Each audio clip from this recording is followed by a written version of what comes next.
बिस्मिल्लाहिर्रहमानिर्रहीम, अस्सलाम वालेकुम। मैं हुसैन इकबाल हूं, मेरे यूट्यूब चैनल देख रहे हैं। तो जनाब, इस मुल्क के जो ताकतवर हल्का है, जिनके पास इक़्तिदार सौंपने की भी ताकत है और इक़्तिदार खींचने की भी ताकत है, शायद वो लोगों को, अवाम को इस कदर बेवकूफ़ समझते हैं कि वो कुछ भी ऐसा करेंगे कि अवाम जो है उनको समझ नहीं आती, या वो सोचने के काबिल नहीं है, या सोचने के लायक नहीं है, तो वो कुछ भी दिखाएंगे तो लोग उस पर यकीन कर लेंगे। आज की एक बड़ी इंटरेस्टिंग खबर है, और वो खबर ये है कि जनाब, जो रऊफ हसन साहब पे कातिलाना हमला हुआ था, जिसके बायस उनके चेहरे पे कट आया और उनको जो है वहां पे 12 से 18 स्टिचेस भी आए, और रऊफ हसन साहब ने उस पे कहा कि जनाब ये दूसरी बार कोशिश की गई मेरे पे ये हमला करने की, इससे एक दिन पहले भी हुआ। अब उस हमले की जो है वो तहकीकात हो रही हैं, और उस तहकीकात में जो तफ्तीशी टीम है,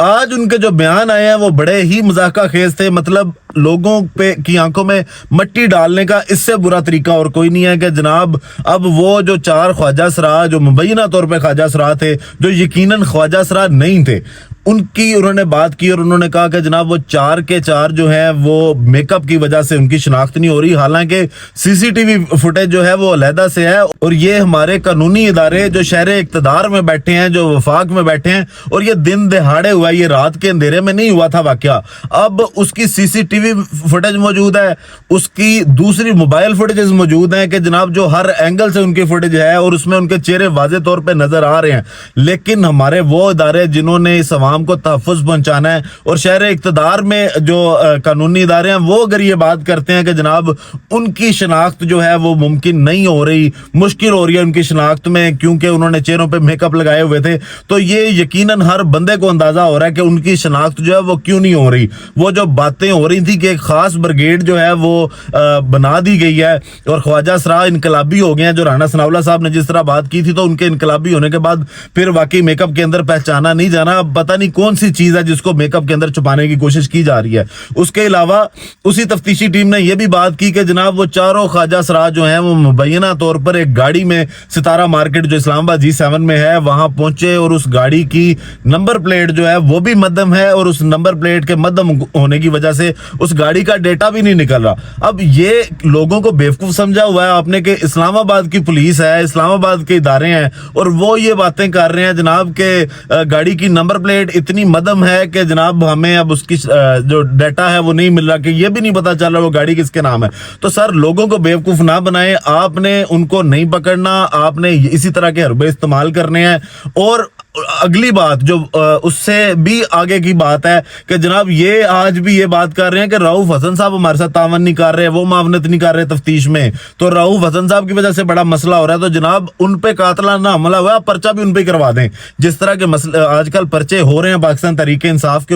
ऊपर, तो आप रऊफ हसन साहब पे ये पर्चा भी करवा सकते हैं कि जनाब आप उस दिन बाहर निकल के एक टीवी चैनल को इंटरव्यू देने क्यों गए थे, तो आप बाहर निकले, आप पे हमला हुआ, तो इसका पर्चा भी आप पे भी कर देते हैं, इमरान खान पे भी कर देते हैं, क्योंकि और कोई हाल नहीं है। तो इस तरह की बातें करके, ये सारे ढोंग तमाशे सारे करके लोगों की आंखों में मिट्टी डालने की ना कोशिश करें। लोग जो है वो काफी समझदार हो चुके हैं, उनको नजर आ रहा है कि किस तरह से जो तमाम तर मामलात हैं, जो टैक्टिक्स इस्तेमाल की जा रही हैं, डिलेइंग टैक्टिक्स के, जनाब इमरान खान को अंदर रखा जाए, तहरीक इंसाफ को ज्यादा से ज्यादा जो है वो प्रेशराइज किया जाए। तो अब ये मामला सबको नजर आ रहा है, उसके चेहरे वहां से पहचानना को इतना मुश्किल काम नहीं था, और गाड़ी का डेटा भी निकालना इस्लामाबाद पुलिस के लिए कोई मुश्किल नहीं है। जो लोग इस्लामाबाद पुलिस को जानते हैं और यहाँ पे रहते हैं, उनको पता है कि ये किस तरह से गाड़ियों की मॉनिटरिंग होती है इस्लामाबाद में, और वो जो सारे मामलात हैं वो कैसे देखे जाते हैं। अब इसके अलावा आगे बात करें तो ये चीज भी वाजे करती है इस चीज को कि जनाब दबाव और प्रेशर तो है, उसके साथ साथ जो कल मलिक रियाज साहब के साथ हुआ वो भी ये चीज जाहिर करती है कि जनाब कुछ भी हो जाए, इमरान खान नहीं चाहिए, इमरान खान के खिलाफ जो है वो बात करनी, कोई ना कोई केस बनाना है, कोई ना कोई चीज ऐसी बनानी है कि इमरान खान जो है उसको ज्यादा से ज्यादा जो है वो जेल में रखा जाए। उसकी एक नजीर तो ये कि कल जो छुट्टी दी गई 28 मई को, और उस छुट्टी की वजह से साइफर का केस नहीं हुआ, असूलन तो आज उस केस को लगना चाहिए था जो कल की छुट्टी की वजह से ताखीर का शिकार हुआ। दूसरी चीज ये कि जो बात आज इद्दत निकाह केस में हुई, اس میں جو جس طرح اس کو ڈیلے کیا گیا اس سے بھی صاف ظاہر ہوتا ہے کہ بیرونی پریشر تو ہے, بیرونی وہ جو دباؤ جس کے بارے میں 6 ججز نے خط لکھا وہ دباؤ آج پھر نظر آیا, کیونکہ آج عدت نکاح کیس کا فیصلہ ہونا تھا اور اس میں صاف واضح تھا کہ فیصلہ جو ہے وہ کیا ہوگا. وہاں پہ جو بدمزگی ہوئی خاور منیکا صاحب کے ساتھ, جو ان کو مارا پیٹا گیا, تو پاکستان تحریک انصاف کا یہ کہنا ہے کہ ہماری جانب سے یہ مطالبہ بھی کیا جاتا ہے کہ اگر وہ یہ کہتے ہیں کہ ہمارے وکیل ہیں تو آپ ان کے چاہے لائسنس منسوخ کر دیں, وہ ہمارے وکیل نہیں ہیں. اور پاکستان مسلم لیگ نون کی جانب سے جو وکیل ہیں, جو وکلاء ہیں, وہ پہلے یہ چاہ رہے تھے کہ عدالت میں کوئی بدمزگی ہو. خاور منیکا صاحب نے بھی وہاں پہ جو ہے وہ گندی اور فحش لینگویج کا استعمال کیا, لیکن انہوں نے آگے سے ریئیکٹ نہیں کیا. پاکستان تحریک انصاف کے لوگوں نے صرف وہاں پہ شیم کے پاکستانی جو تحریک انصاف کی خواتین تھی ان کی جانب سے نعرے بازی کی گئی جب خاور منیکا نے وہ غلاظت بکی, جس کے نتیجے میں جو ہے وہ یہ سارا ریئیکشن بھی آیا. اور اب خاور منیکا صاحب یہ کہہ رہے ہیں کہ جناب مجھے جو ہے وہ جج صاحب کو میں نے یہ کہا کہ جی مجھے پراپر ٹرائل نہیں دیا جا رہا. اور وہی رضوان عباسی وکیل جو بڑے مہنگے وکیل ہیں, ان کے بارے میں بھی خاور منیکا صاحب نے کہا کہ جی مجھے ان پہ بھی اعتماد نہیں ہے, میں اپنا وکیل چینج کرنا چاہتا ہوں. تو جو سیشن جج تھے, جو سیشن جج تھے شاہ رخ انجمن صاحب, انہوں نے بھی آج جو ہے وہ دوسری بار جب یہ اپلیکیشن گئی ان کی طرف سے عدم اعتماد کا اظہار کیا گیا. خاور منیکا صاحب اس سے پہلے بھی ایک بار کر چکے ہیں لیکن اس کو جو ہے وہ مسترد کر دیا گیا تھا اس درخواست کو. آج جب دوسری بار انہوں نے اس کا اظہار کیا عدم اعتماد کا, تو جو جج ہیں شاہ رخ انجمن صاحب, انہوں نے یہ بات کی کہ جناب اگر